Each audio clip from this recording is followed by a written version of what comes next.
tous. Me voici revenue après un mois d'absence pour continuer à vous tenir au courant de ce qui est en train de se jouer dans les forces cosmotelluriques dans lesquelles nous baignons en ce moment. Et j'avais vraiment envie de vous parler de ce qui est en train de bouger là, de l'étape qu'on est en train de préparer. En vérité, nous avons parlé là de la lunaison du mois de mai, la lunaison du printemps, la lunaison du cœur du printemps et la lunaison du Vésac, puisque la lunaison du Vésac, c'est celle qui correspond à la pleine lune du Taureau, qui est la pleine lune la plus fertile de tout le zodiaque, puisqu'elle se fait dans l'axe Taureau-Scorpion, qui est l'axe de la création. Et justement, nous sommes interrogés sur la façon de gérer notre créativité. Et ce que je vais vous dire aujourd'hui va initialiser toute une nouvelle étape de notre créativité, justement, dans les mois et peut-être années à venir. C'est pour ça que j'avais envie de vous en parler. Alors, on va parler déjà de la nouvelle lune, parce qu'en cette nouvelle lune, je vais vous montrer ça. Dans cette nouvelle lune, nous avons le soleil et la lune qui démarrent là, au milieu du Taureau. Hein. On a un soleil, une conjonction soleil-lune, c'est ça la nouvelle lune, à 7 degrés 47 du Taureau. Et ce qui est quand même spécifique là, c'est que ça forme un aspect dissonant avec sa fameuse opposition Mars-Pluton qui se fait au tout début de l'axe Verseau-Lion, dont nous avons parlé déjà au mois de décembre. Alors, qu'est-ce qui se joue dans cette opposition Mars-Pluton? Mars, qui est l'énergie de la manifestation, et Pluton qui donne l'énergie pour accomplir sur Terre, c'est l'énergie tellurique qui est mise à disposition de tous les humains pour accomplir ce qu'ils veulent dans la réincarnation. Et cette énergie est dirigée par leurs pulsions, par leurs élans, par leurs désirs, par leurs pulsions de vie et leurs pulsions de mort.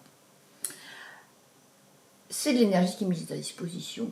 Et le fait que ces deux planètes de l'énergie soient opposées, nous en avons déjà parlé, puisque nous avons parlé de la boucle de rétrogradation de Mars en face de Pluton qui a commencé au mois de décembre. Et justement, au moment de cette nouvelle lune qui se fait le dimanche 27 avril, eh bien, au moment donc de cette nouvelle lune, nous avons la dernière opposition exacte entre ce Mars et ce Pluton. Ce qui veut dire, parce que je vous le décrypte, ça veut dire que les forces de destruction, les forces de conflits intérieurs et de conflits extérieurs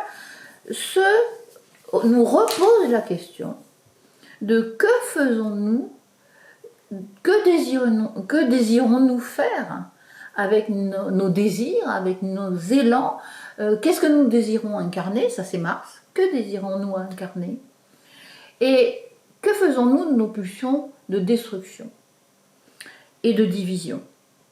Voilà la question aiguë qui est posée aux humains de façon extrêmement enflammée par cette nouvelle lune.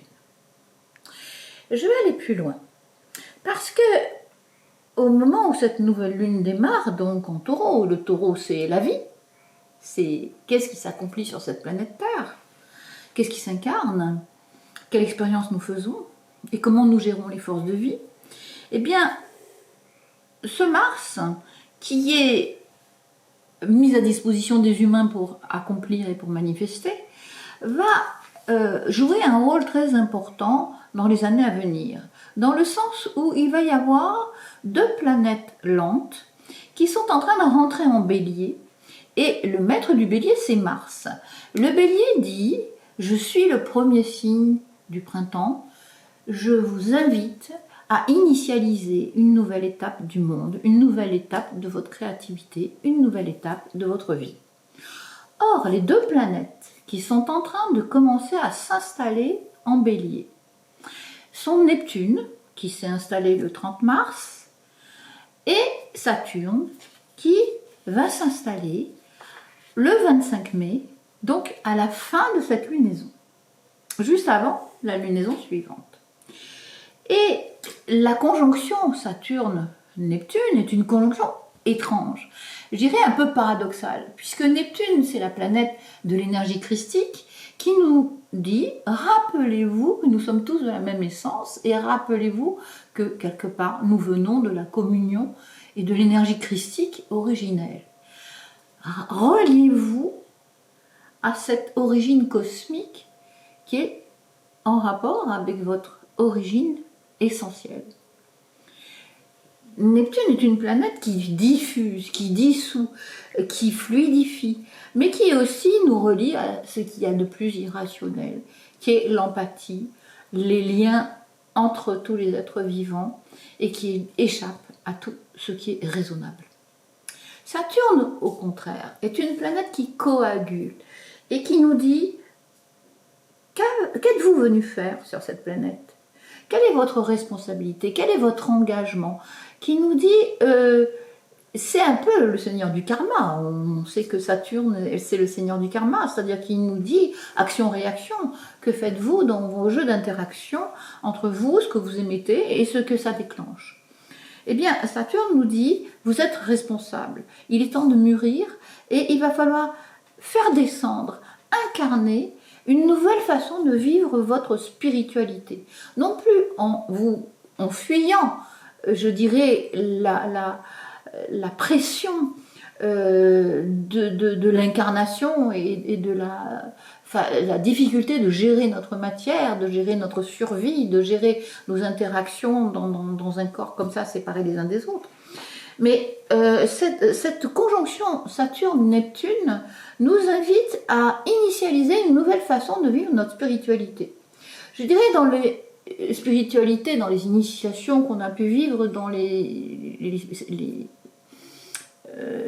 siècles précédents, on a eu tendance beaucoup à penser que le monde de la matière était un monde de contraintes, un monde de freins, et que le monde de l'esprit était le monde de la liberté, et que, à un moment donné, il fallait accepter de ne pas faire ce qu'on voulait ici-bas, et que parfois il fallait mieux attendre de revenir à la droite de Dieu dans le ciel, sans notre corps, pour se sentir plus détendu et plus libre, et plus proche de ce que nous sommes.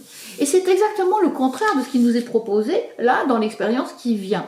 Ces deux planètes qui sont lentes initient une tout à fait nouvelle façon d'incarner l'esprit, l'âme et notre intention. Et j'avais vraiment envie de vous en parler, nous allons en reparler, parce que c'est vraiment un projet devant lequel l'humanité est invitée à se poser, poser des questions, mais aussi à se poser des questions sur notre rapport à la matière. Parce que nous avons eu tendance à penser que la matière était un frein, que la matière était inerte, que la matière était vide d'esprit, alors que non, la matière c'est de l'esprit, mais c'est de l'esprit qui vibre à une fréquence très lente, et c'est de l'esprit endormi, on pourrait dire, qui attend que nous puissions insuffler avec notre conscience, nous mettre en résonance avec cette matière, de manière à ce qu'elle devienne l'expression de notre créativité. Tout comme un artiste, un peintre, un cinéaste, un musicien va faire vibrer sa matière, de manière à ce que sa matière soit un messager de ce que son esprit a envie de mettre en circulation et de partager. La matière est une substance qui attend qu'on la réveille, comme on pourrait dire dans les contes de fées, la princesse charmante endormie qui attend qu'on vienne la réveiller et l'éveiller et la révéler. Et nous en reparlerons parce que c'est, je dirais, le défi devant lequel l'humanité est vraiment tellement énorme. Et ça nous propose une façon tellement différente de regarder les paradigmes de l'incarnation et de notre présence en termes de conscience, je dirais, éternelle, qui est investie dans un véhicule mortel, et justement de voir comment nous pourrions danser autrement sur ces données. Alors, je vais parler maintenant, nous reparlerons de ces thèmes-là, parce que c'est des thèmes qui vont nous dire aussi, nous allons voir Saturne qui va se retrouver au carré de Jupiter, et qui va nous dire maintenant, les masques, est-ce que nous allons être authentiques? Est-ce que nous allons nous laisser leurrer, encore une fois, par le paraître, par tous les discours qui nous embobinent et qui veulent nous cacher ce qui parfois est très exigeant aussi sur notre route? Ça va être à nous d'essayer de nous dépatouiller dans cette histoire. Donc nous en reparlerons. Revenons maintenant à notre lunaison, et qui va se faire en pleine lune.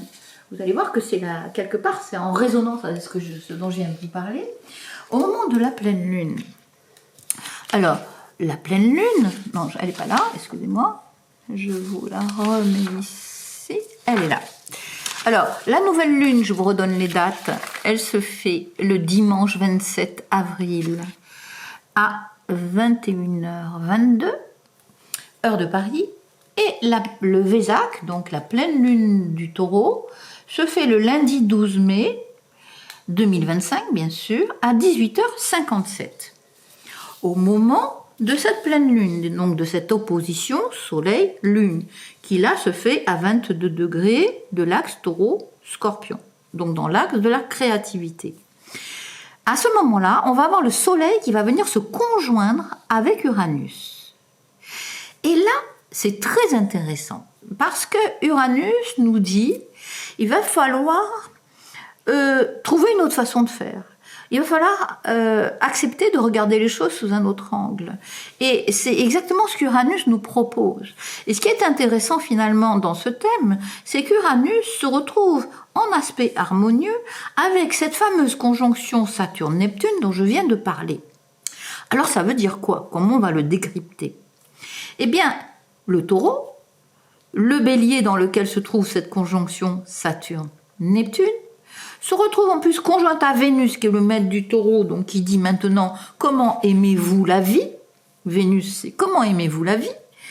Et le fait que cet aspect-là, qui est un aspect harmonieux, mette en connexion ces forces-là, Saturne, Neptune, Uranus, et que la pleine lune vienne en être le porteur, puisque les cycles solaires lunaires qui sont représentés par la pleine lune, par les lunaisons, en fait, permettent d'incarner, de faire descendre les propositions de changement de plan de conscience qui sont proposées donc à l'humanité. Et donc, à ce moment-là, il va y avoir une initialisation qui va se faire et qui va dire, Saturne parle de l'ancien, parle de ce qui a déjà été accompli, parle de la connaissance des humains, parle de l'histoire des humains. Et le fait que ce Saturne soit en aspect harmonieux avec Uranus, qui parle de ce qui n'est encore jamais advenu, permet aux humains de trouver des façons de rassembler les morceaux de leur puzzle, c'est-à-dire de garder l'essentiel de ce qu'ils ont pu vivre dans d'autres expériences, pour garder vraiment que l'essence, que ce qui est vraiment important pour aujourd'hui, dépouiller de toutes les vieilles scories, et c'est ce qui nous est demandé, c'est de nous dépouiller du poids des vieilles scories qui nous freinent, qui nous musellent, qui nous divisent. Et une fois que ces vieilles scories sont évacuées, alors le fait d'avoir Uranus et Saturne qui soient en aspect harmonieux, ça permet de créer une unité entre ce qui a été et ce qui sera, et ce que nous sommes de toute éternité. C'est cette proposition qui est intéressante, qui est en train de se profiler à l'horizon, et c'est le début d'une nouvelle façon de penser le vivant, d'y être, de relier à la fois notre part éternelle qui s'exprime par le biais de notre conscience, mais aussi de nous relier avec notre dimension humaine, avec notre condition humaine, et avec comment ça se joue ici, dans cette incarnation-là. Nous sommes à ce carrefour, et je pense que vraiment, cette lunaison est très importante, à nous de choisir si nous allons continuer à jouer le jeu de la division et de l'exclusion, ou si nous allons commencer sérieusement à descendre dans notre chaudron pour rassembler les morceaux de notre puzzle, tout comme ça se joue dans toute initiation. On sait que dans le chaudron, nous sommes démembrés pour pouvoir nous réunifier. de manière nouvelle et de manière plus profonde, et unifier notre part mortelle et notre part immortelle. C'est l'initiation qui est proposée à l'humanité là. À nous de voir comment nous allons commencer à initialiser ça. Je vous remercie beaucoup de votre attention, je vous remercie beaucoup de ce que vous faites dans vos vies, mais aujourd'hui, chacun est devant son chaudron et en solitaire.